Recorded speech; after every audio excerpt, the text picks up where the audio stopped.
हे friends, आज आमे मौलिक अधिकार विषय किसी आलोचना करिबा एवं एठारे कौन सब रही अछि बा को सब जिनस हमको शिखिबा को मिलिबो से विषय मध्ये आमे आलोचना करिबा। सो फंडामेंटल राइट्स इंडिया रे एपरि एक जिनस जहा द्वारा कि लोक समाज रे तार सम्मान सहित जीवन निर्वाह करिथाय एवं जे कोनोसी स्थान रे मध्ये से सम्मानित होइथाय। जदि जने मौलिक अधिकार क्षुण्ण हुए जदि जने लोकंकर मौलिक अधिकार टी क्षुण्ण हुए तेबे से निश्चित भाव रे बहुत किछि कष्ट भोगिबार संभावना रही। तेबे आजिकल जो कॉम्पिटिटिव एग्जाम्स बा अन्य जो सब एग्जाम सो खास करी जो हमर यूपीएससी तथा ओपीएससी रही सेठी मौलिक अधिकार विषय रे किछि ना किछि क्वेश्चन देखिबा को पाई जिवे। तो से सब बेले ध्यान देवा उचित मौलिक अधिकार टी कौन एवं यह किपरि भावे मिली थाए एवं यह केउ धारा रे बा केउ भाग रे संविधान रही ताहा मध्य जानि नबा उचित। तो एठारे आमे से सब विषय रे किछि आलोचना करिबा निश्चित भाव रे। तो देखि नबा कोन होछि। So fundamental rights in India are the right guaranteed under Part 3rd Article 12 to 35 of Constitution of India. So जो हमरा आर्टिकल 12 to 35 भितरे पार्ट हमरा थर्ड रे कॉन्स्टिट्यूशन रो जो थर्ड पार्ट रे थर्ड भाग रे तृतीय भाग रे हमर संविधान रो तृतीय भाग रे जो 12 ରୁ 35 धारा मध्य रे एही आमर मौलिक अधिकार टी उल्लेख करा जाइछि। तो एठारे दिले देखि पारुथिबे there are 6 fundamental rights 12 to 35 recognised by the Indian constitution. So बेले बेले लोक कंफ्यूज हे जानती। तो संविधान रे 7टी ना 6टी अछि। तो मु जणै देबा पई चाहिबी वर्तमान संविधान रे 6टी ही मौलिक अधिकार रहिछि। आगरु 7टी थिला। सो संपत्तिगत अधिकार जोटी की राइट टू प्रॉपर्टी वर्तमान नाही ताको आईनगत अधिकार रे परिणत करा जाइछि। तो वर्तमान हमरो 6टी अधिकार ही रहिछि। तो जेते बेले आपण आसीबो क्वेश्चन टी केतोटी मौलिक अधिकार रहिछि how many fundamental right are there in our constitution. तो आपण माने 6 को ही टिक चिन्ह मारंतु। सो जो 6टी मौलिक अधिकार विषय कहली से सब हैला आपण देखि पारुथिबे right to equality article 14 to 18, right to freedom article 19 to 22, the right against exploitation article 23 to 24, the right to freedom of religion 25 to 28, cultural and educational right article 29 to 30, the right to constitutional remedy article 32 and 226। So यही सब रही आमर 6टी मौलिक अधिकार जहाँ बिना जड़े लोक बंचिबा असंभव एवं असंभव तो असंभव। The rights of their origin in many sources. तो बेले बेले कौन सी जिनस मध्य उत्पत्ति होई थाए तार पछरे किछि ना किछि कारण रही थाए। तो सी कारण गुड़िक देखिबा जदि England bill of rights, United States bill of rights, France declaration of rights of man and women, rights of women. तो एठारे जेते बेले हमको क्वेश्चन आसे किछि सोर्सेस जहा द्वारा बा जहा माध्यम रे मौलिक अधिकार टी इंडिया रे आसीछि बा तार उत्पत्ति हेछि तेबे आपण माने निश्चित भाव रे लिखंतु English bill of right, United States bill of rights and France declaration of rights of man. तो मैन एंड वुमेन तो एमती लिखंतु किछि असुविधा नै। Sardar Vallabh Bhai Patel is considered as the chief architect of fundamental right of India constitution. तो बेले बेले क्वेश्चन आसे who is the chief architect of fundamental rights of Indian constitution. बेले बेले कौन भूल करती पिला माने तो ताके मार दियंती हमरो बी आर आंबेडकर किंतु एटा भूल। ସେତିକି ବେଳେ ଆପଣଙ୍କୁ ସରଦାର ବଲ୍ଲଭ ଭାଇ ପଟେଲ ହିଁ ଚୁଜ୍ କରିବାକୁ ପଡ଼ିବ। So there are 6 fundamental rights in Constitution of India which are discussed within Article 14 to 35. तो आगରୁ ମଧ୍ୟ କହିଛି ଆର୍ଟିକଲ 40 to 35 ଭିତରେ 6ଟି ମୌଳିକ ଅଧିକାର ବର୍ଣ୍ଣନା କରାଯାଇଛି। ତ ତେବେ ସେଗୁଡ଼ିକୁ ବ୍ରିଫଲି ଆମେ ଟିକେ ଆଲୋଚନା କରିନେବା, କାହିଁକି ନା ଏସବୁ ଜିନିଷ ବୁଝିଥିଲେ ପାଠରେ ନହେଲେ ବି ଦୈନନ୍ଦିନ ଜୀବନରେ ନିଶ୍ଚିତ ଭାବରେ କାମ ଆସିବ। ସୋ ଇକ୍ୱାଲିଟି ବିଫୋର ଲ, ଆର୍ଟିକଲ 14 ରେ ଇକ୍ୱାଲିଟି ବିଫୋର ଲ ବିଷୟରେ କୁହାଯାଇଛି। Article 14 guaranteed equality before law as well as equal protection of the law to all people within the territory of India. Our constitution, in Article 14, right before law clearly mentioned. So ଆମେ ଏଠାରେ ବୁଝିନେବା article 14 ରେ right equality before ଲ ବିଷୟରେ ଉଲ୍ଲେଖ କରାଯାଇଛି। ତ ଏଠି equality before law means what? ତ ଦେଖନ୍ତୁ, ଯେତେବେଳେ କି ଜଣେ ଧନୀ ଲୋକ କିମ୍ବା ଆଉ ଜଣେ ଗରିବ ଲୋକ ଥିବେ, ତ ତାଙ୍କେ ସମାନ ପ୍ରକାର ଭୁଲ ବା ଅଫେନ୍ସ କରିଥିବେ, ତେବେ ଏ କ୍ଷେତ୍ରରେ ଆର୍ଟିକଲ 14 ହିସାବରେ ଦୁଇ ଜଣଙ୍କୁ ସମାନ ଦଣ୍ଡ ମିଳିବ ଏବଂ ବୋଥ୍ ଆର୍ ଇକ୍ୱାଲ୍ ବିଫୋର ଲ। କାହିଁକି ନା Article 14 of Constitution saying the all people are equal before law, ତ ସେହି ହିସାବରେ ଦେଖିବାକୁ ଗଲେ ସମସ୍ତେ ସମାନ ହିଁ ରହିବେ। So prohibition of discrimination. So discrimination means ଯେଉଁ ଆମର ଛୁଆଁ ତା ସହିତ ଭେଦଭାବ। ବର୍ତ୍ତମାନ ଏହା କିଛି ଦେଖାଯାଉ ନାହିଁ, କିନ୍ତୁ ନିଶ୍ଚିତ ଭାବରେ କହିବି ଏହା କେବଳ ସମ୍ଭବ ହୋଇଛି ଆମର ଆର୍ଟିକଲ 15 ଯୋଗୁଁ, ଯାହାକି ଆମର ଆର୍କିଟେକ୍ଟ ଅଫ୍ କନଷ୍ଟିଟ୍ୟୁସନ୍ ତାଙ୍କେ ମାନେ ବହୁତ ଭାବିଚିନ୍ତିକରି ଏହି ଧାରାଟିକୁ ବା ଏହି ସିଷ୍ଟମଟିକୁ ଏନାକ୍ଟ କରିଛନ୍ତି, ଯେଉଁଠିକି ଆମର ବାର୍ଥ ପ୍ଲେସ୍ ହଉ, ଲିଙ୍ଗ ହଉ କିମ୍ବା ତାଙ୍କର ଧର୍ମ ହଉ, ସମସ୍ତେ ଗୋଟିଏ ଟେରିଟୋରିରେ ରହୁଛନ୍ତି, ମାନେ ସମସ୍ତେ ସମାନ। ତ ତାଙ୍କ ମଧ୍ୟରେ କୌଣସି ଭେଦଭାବ ରହିବ ନାହିଁ କିମ୍ବା ସମାନ ଅପରଚ୍ୟୁନିଟି ମିଳିବ, ତା ସହିତ ସବୁକିଛି ସୁବିଧା ମିଳିବ। So equality of opportunity. Article 16 guarantees equality of opportunity in matter of public employment and prevents the state from discriminating against anyone in matter of the employment on the ground only of religion, race, caste, sex, descent, place of birth, place of residence or any of them. So equality of opportunity, ସୁଯୋଗରେ ସମାନତା ରହିବ। ଧନୀ ଘର ପିଲା ହଉ କିମ୍ବା ଗରିବ ଘର ପିଲା ହଉ, ତାଙ୍କୁ ସମାନ ଅଧିକାର ମିଳିବ ଏବଂ ସୁଯୋଗଟା ସମାନ ମିଳିବ। ଯଦି ଜଣେ ଧନୀ ଲୋକଙ୍କ ପିଲା IAS କ୍ଲିୟର କରୁଛି, ତେବେ ସେ ମଧ୍ୟ କଲେକ୍ଟର ହୋଇପାରିବ। ଆଉ ଯଦି ଜଣେ ଗରିବ ଘର ପିଲା IAS କ୍ଲିୟର କରୁଛି, ତେବେ ସେ ମଧ୍ୟ କଲେକ୍ଟର ହୋଇପାରିବ। ଏଥିରେ କୌଣସି ବୁଝାମଣା ନାହିଁ। ଯଦି କୌଣସି ଲୋକ ଏହି ଧାରା ଅନୁସାରେ ରହିଥିବା ଇକ୍ୱାଲିଟି ଅଫ୍ ଅପରଚ୍ୟୁନିଟିକୁ ଭାୟୋଲେଟ୍ କରେ, ତେବେ ତାହା ଦଣ୍ଡନୀୟ ହେବ ଆଇନ ଅନୁସାରେ। abolishes the practice of untouchability। ଓ ଭଗବାନ, ଅନଟଚେବିଲିଟି ଭଳିଆ ଜିନିଷ ଆଉ ନାହିଁ ଦୁନିଆରେ। ଏହା ଗୋଟେ ପଶୁ ସମାନ କରିଦିଏ ଜଣେ ମଣିଷକୁ।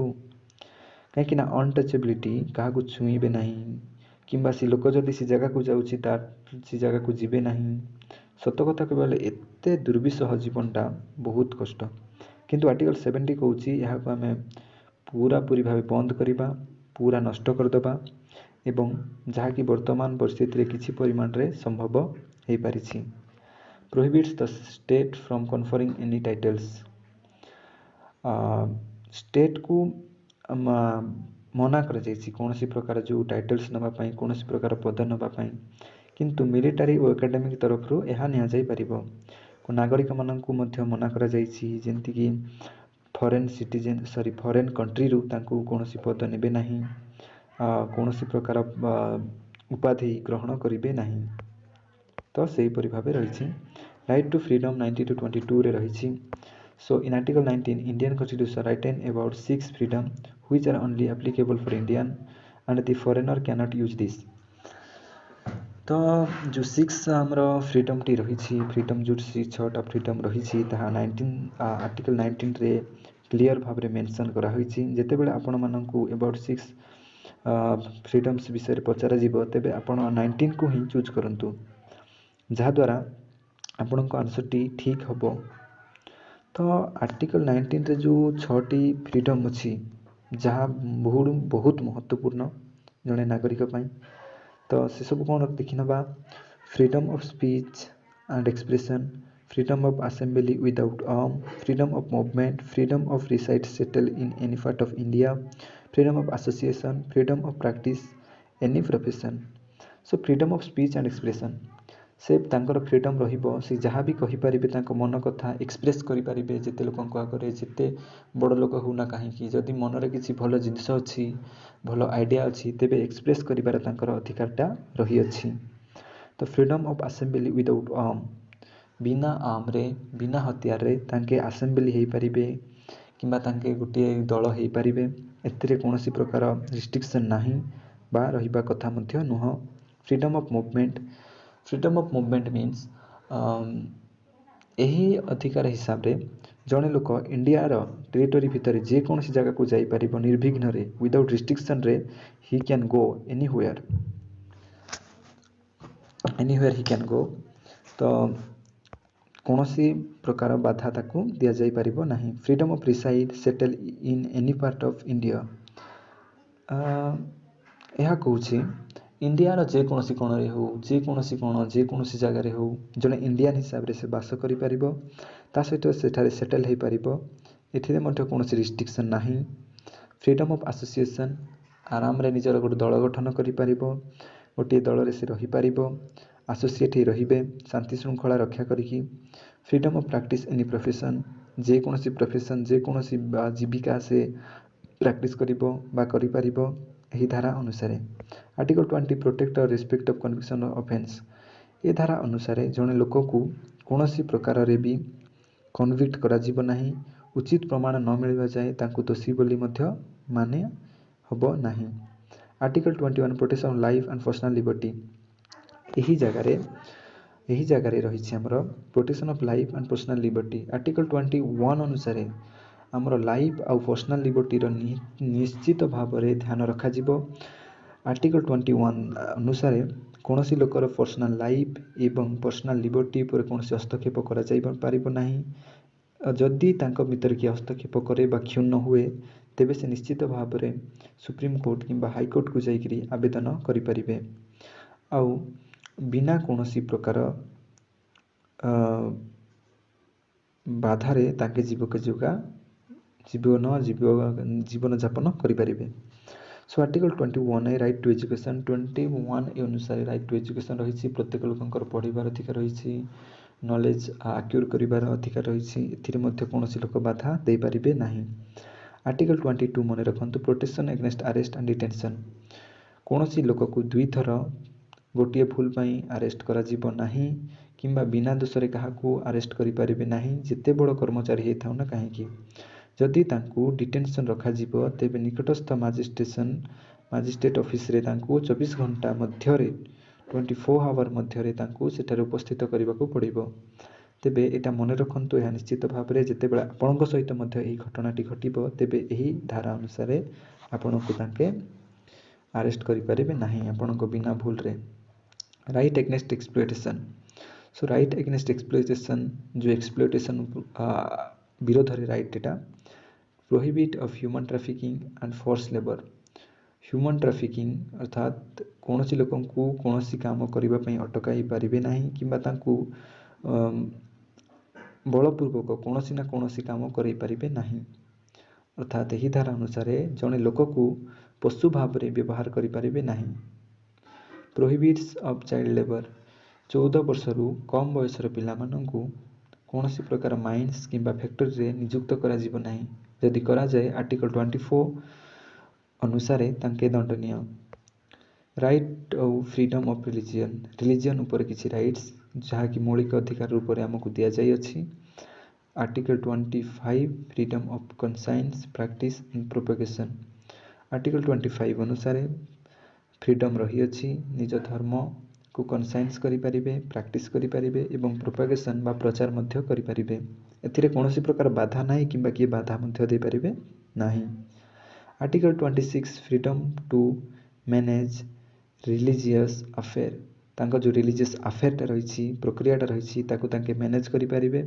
26 अनुसार निर्विघ्न मैनेज करिपारिबे, तांको मध्यरे मैनेज करिबे। एथिरे कौनसी लोक हस्तक्षेप करिबार अधिकार नाही किंबा करिबो मध्य नाही। Article 27 freedom from taxation from promotion of religion. एटा सब बेले मन रखंतु, एटा गोटे महत्वपूर्ण आर्टिकल जहाँ आपण मानकु दैनंदिन जीवन में काम आसीबो। जेतेबेले आपणकु कि लोक मागंती पैसा बाध्य करिकी कि आमर रिलीजियन को प्रमोट करिया पई आमको किछि चांदा दियंतु, जहाँ द्वारा आमर जो रिलीजियनटा रही आम प्रमोट करिपारिबा, सेतिकी बेले निश्चित भाव में आपण मना करंतु। कहीं आर्टिकल 27 आर्टिकल अनुसार you are free from taxation for promotion of religion, so you should oppose them. Okay. Article 28 freedom from attending religious instruction and एठारे कहा जाइछि they are free from attending religious instruction. So जो आमर religious instruction गुड़ा जो रोचे, जो प्रकार बाट रही जो प्रकार वे रही, बेले बेले आमर जो ब्राह्मण माने किंबा बाबा माने तांकर गोटे पथ देखाती, ये बाटे चल, उपवास रह किंबा ये मंदिर जाओ, सही प्रकार जो इंस्ट्रक्शन अच्छी बा इंस्टीट्यूशन अच्छी ताहाठारु आपण माने निश्चित भाव में मुक्त। 28 आर्टिकल अनुसार यदि आपण को किए सेमिति कहे, आप निश्चित भाव में सुप्रीम कोर्ट किंबा हाईकोर्ट जाइकरी ए विरुद्ध रे आपण कहि परिबे। Education and cultural right. So जो एजुकेशन राइट एगेंस्ट एक्सप्लॉयटेशन सरी जाइछिरा। एबे आमे देखि नंबा हमर राइट टू फ्रीडम रिलीजियन सरीगला। So education and cultural right. Article 29 protection of interest of minorities. यह माइनॉरिटीज मानक पई उपलब्ध। India is a democratic country, that's why there are a good reservation for our minorities and they can manage their religion, their education and their culture. So एठारे 29 अनुसार protection interest of minorities, आमर minorities मानकर interest protect करा जिवो एवं right of minorities to establish and administer the education institution. Article 13 sorry friends मु 30 लिखा भूलीगली। So rights of minority to establish and administer the education institution. एठारे मन रखंतु जो आमर माइनॉरिटीज अच्छी तांको मानकु तांकर जो निजर भाषा अच्छी ताहा उपरे तांके स्कूल करि परिबे एवं ता सहित तांको एडमिनिस्टर मध्य करि परिबे एवं तांकर गोटे एजुकेशनल इंस्टीट्यूशन एस्टाब्लिश करिकी तार एडमिनिस्ट्रेशन निजर मुंडरे नहीं पारिबे। सो एठारे सरकार मध्य तांको हेल्प करिया पई बाध्य। सो तो डेमोक्रेसी कंट्री हिसाब रे ए सब दबाटा कौनसी प्रकार बड़ कथा नुह, कहीं एठारे हमर डेमोक्रेटिक कंट्री रे माइनॉरिटीज मानकर जो विश को बा तांकर डिजायर को बहुत गुरुत्व दिया जाय थाए। सो लास्ट रे अछि हमर राइट टू कॉन्स्टिट्यूशनल रेमेडी, जोटा कि soul of constitution of India जहाँ देखि नबा।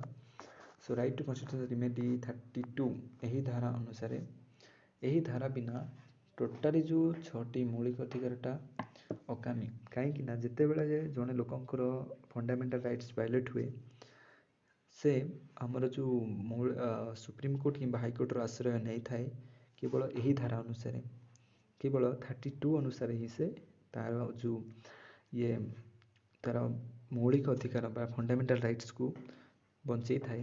तो आमर 32 रे जो नेला परे 5टी रिट्स हिसाब रे आमर सुप्रीम कोर्ट तांकर जो मौलिक अधिकार टी फेरई थांती, जहाँकि हबियस कर्पस, मेंडेमस, क्वेरेंटो, प्रोहिबिशन एंड सर्टेरियो सर्टेरी। तो एठारे 5टी रिट्स अच्छी जहाँ द्वारा कि सुप्रीम कोर्ट तांको मानकर ये को करि थाए। तो नेक्स्ट वीडियो रे मु मेंडेमस आउ जो 5टी राइट्स अच्छी से विषय रे बुझेबी। आज एतिकी थैंक यू। जदि बुझी न होला तेबे आपण माने कमेंट रे करि परिबे। आउ थरे कहि देउची फंडामेंटल राइट्स हमर कॉन्स्टिट्यूशन रे 6टी फंडामेंटल राइट रहिछि जहाँकि 14 टू 35 मध्यरे। सो जोटा कि right to equality, right to freedom, right against exploitation, right to freedom of religion, cultural and educational right, the religion to constitutional remedies. जहाँकि आपण माने गोटे कथा निश्चित मन रखंतु, सोल ऑफ कॉन्स्टिट्यूशन जतकी बेले आसीबो आर्टिकल 32 ही लिखंतु एवं जहाँ ताकू माने माने इंस्पायर करथिला मौलिक अधिकार को England's bill of rights, United State bill of rights and France declaration of rights of man and women. एहीपरि भाव 6टी रही। तो निश्चित भाव भल लगी लाइक सब्सक्राइब एवं कमेंट करने भूलु नहीं। धन्यवाद। जय जगन्नाथ।